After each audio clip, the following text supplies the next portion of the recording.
DBT करण्याची मोदी साहेबांचं जे स्वप्न आहे ते आपण साकारण्याची ही अतिशय चांगली संधी आहे. तर प्रत्येकाला अकाउंटवर पैसे देण्याची योजना आपण सुरू करावी. जयंत पाटलांना मोदी साहेबांच्या सगळ्या योजना आवडायला लागलेल्या आहेत. मोदी साहेबांच्या योजना लागू करा असा जयंत पाटलांचा आग्रह हा देखील मला अतिशय स्वागतार्ह वाटतो. अध्यक्ष महोदय, मंत्री महोदयांनी फार चांगलं उत्तर दिलं, त्यांचं मी अभिनंदन करतो. आपल्याला ज्यांनी चिठ्ठी दिली ते सगळं मी बोलण्याची आवश्यकता आहे असं मला वाटतं. अध्यक्ष महोदय, हे जे त्या ठिकाणी प्रशासन आहे, प्रशासन मंत्र्याला कधीच सांगत नाही की हे देणं अयोग्य आहे, हे चुकीचं आहे, अशी खालनं नोट येत नाही. नंबर 1. नंबर 2, त्यामुळे ई टेंडर प्रमाणे मंडळाने योग्य तो निर्णय घ्यावा असा आदेश देणं म्हणजे पुढच्या सगळ्या कामांची जबाबदारी ही मंडळाने निर्णय घेतलेला आहे. जयंत पाटलांनी निर्णय नाही घेतलेला. आणि माझ्या आधी ही योजना चालू होती. त्यात मंत्री असताना काय केलं हे सांगतोय, शांतपणाने ऐका. माझ्या आधी ही योजना चालू होती. ही योजना नवीन सरकार आल्यावर ही योजना पुढे चालू ठेवण्याच्या संबंधात त्यांनी मागणी केली. आम्ही सांगितलं की मंडळाने निर्णय घ्यावा. त्यामुळे हा मंडळाने त्यांना ते पप्पू यादव का कोण आहेत ना, ते चेअरमन होते. मुन्ना यादव ते चेअरमन होते याचे. अध्यक्ष महोदय, माझा मुद्दा हा आहे. मला उत्तराच्या आधी हरकत कशी? किती अस्वस्थ झालाय तुम्ही मंत्री जयंत पाटील साहेब, अस्वस्थ. सध्या तरी तुम्ही फक्त प्रश्न विचारू शकता, उत्तर द्यायच्या भूमिकेत इतक्यात तरी नाही. म्हणून प्रश्न विचारतो की अध्यक्ष महोदय, 10-15 दिवस मी या खात्याचा मंत्री होतो.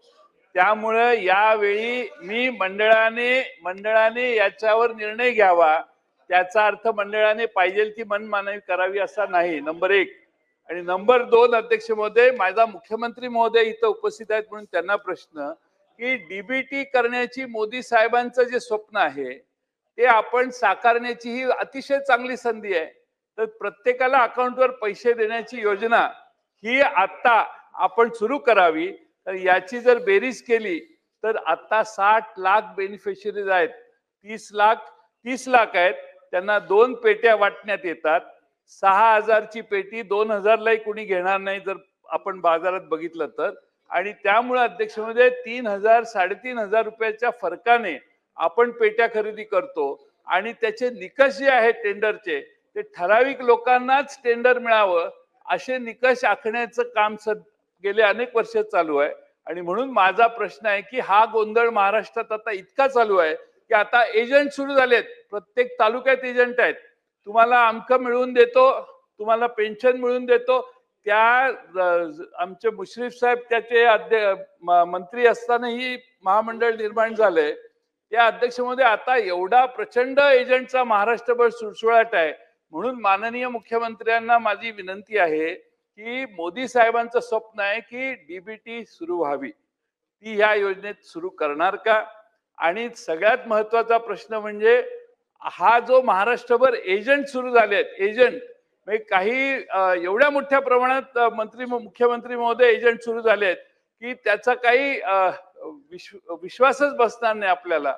आणि त्यामुळं भांडी वाटप करण्याच्या पेट्या वगैरे वाटणं हा अध्यक्ष महोदय हेतू मंडळाचा नाही. त्यामुळं आपण त्याच्यात इंटरव्हीन करून हा निर्णय घ्याल काय? माननीय अध्यक्ष महोदय, मला या गोष्टीचं समाधान आहे की अलीकडच्या काळामध्ये जयंत पाटलांना मोदी साहेबांच्या सगळ्या योजना आवडायला लागलेल्या आहेत. आणि मोदी साहेबांच्या योजना लागू करा असा जयंत पाटलांचा आग्रह हा देखील मला अतिशय स्वागतार्ह वाटतो.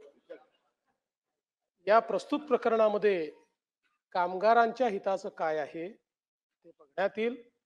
पण आपण जे सांगितलेलं आहे एजंट तयार झाल्यात वगैरे, तर माननीय मंत्री महोदयांच्या अध्यक्षतेखालीच एक कमिटी तयार करून या योजनेमध्ये जास्तीत जास्त पारदर्शिता कशी आणता येईल या संदर्भातला प्रयत्न केला जाईल.